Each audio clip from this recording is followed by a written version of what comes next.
Joo. Toimiiks tähän? Toimiiks tää? Tästä toimii. Anna palaa. Joo, tää mun mielestä toimii.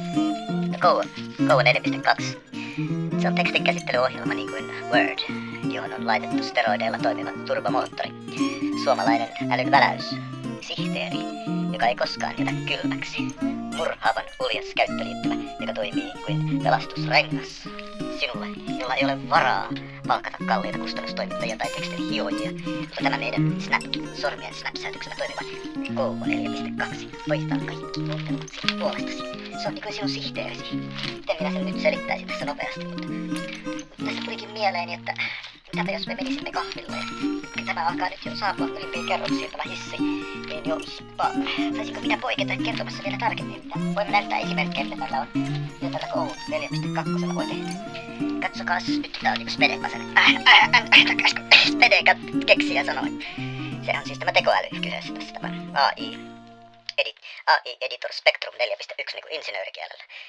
Se 4.2 on nyt siis se versio, josta ei vielä kaupallisille markkinoille lähdetä, mutta haluaisin tietää, onko tässä patenttinaineksia. Katsos, kun minun esikuvani Rotberg-tekstikäiden pasarakollin peruskirjan luomisen ongelmia.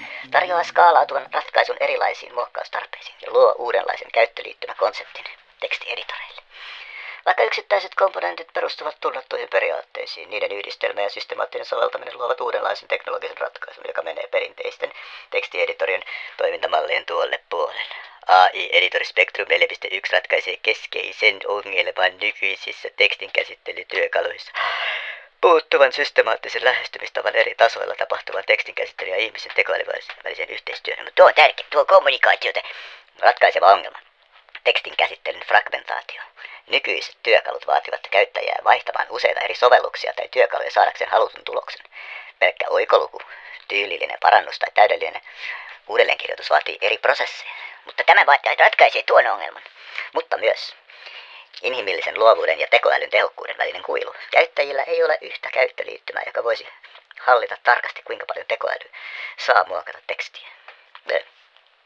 Kolmantena vielä tekstin muuntamisen monimutkaisuus. Eri genreihin tai muotoihin siirtyminen vaatii syvällistä osaamista ja paljon manuaalista työtä.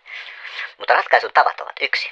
7 tason interventiomalli tarjoaa selkeän portaittaisen prosessin analyysistä 0,1 aina täydellisen transformaation 7, jossa käyttäjä voi valita tarkasti intervention tason. 2. Yhtenäinen käyttöliittymä. Yhdistää kaikki tekstin käsittelyn vaiheet yhteen järjestelmään, mikä poistaa tarpeen siirtyä eri työkalujen väliin. Ei tarvitse siirtyä työkalujen väliin, se on kaikki siinä. 3. Genrestä proosaan synteesikone. Se automatisoi tekstien muuntamisen eri genreihin, mikä vähentää manuaalista työtä ja mahdollistaa nopeat kokeilut. Tyylikokeilut. Mitäs jos tämä toimisikin Skifissä paremmin? Olisiko tämä sittenkin lännen elokuva tyyli? Mitäs jos tämä olisi kauhuelokuva? Se tekee sen aika nopeasti se kauhuelokuvassa. Me ollaan näin valmiina tästä mallit tässä. Mutta tämä menee vähän liikesalaisuuksien puolelle. Sun pitää ensin ostaa tää. Mutta okei, 4. vielä.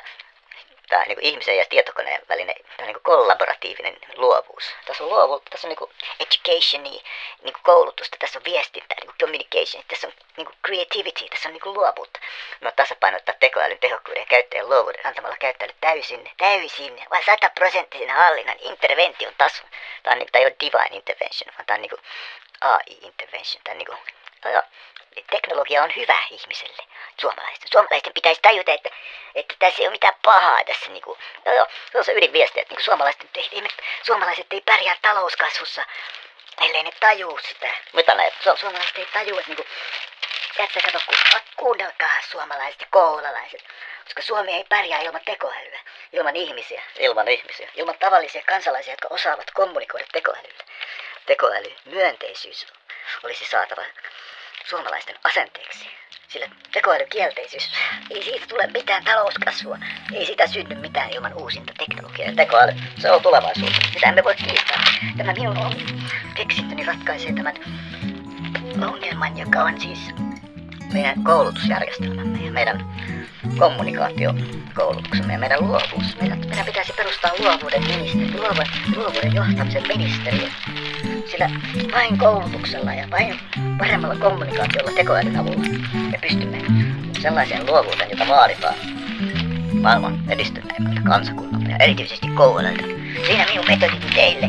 Ottakaa tai jättäkää. Tämä ratkaisu on erityisen hyödyllinen ammattikirjoittajille, tutkijoille, markkinoinnin ammattilaisille ja kaikille, jotka tarvitsevat joustavaa, mutta systemaattista lähestymistapaa tekstin käsittelyyn. Se vähentää aikaa ja vaivaa tekstien tuottamisessa, samalla parantaen lopputuloksen laatua. Sillä sen pituudessa koittakaa pärjätä nyt sitten ilman minuakin. Hyvästi. Hyvästi. Hei hei hei.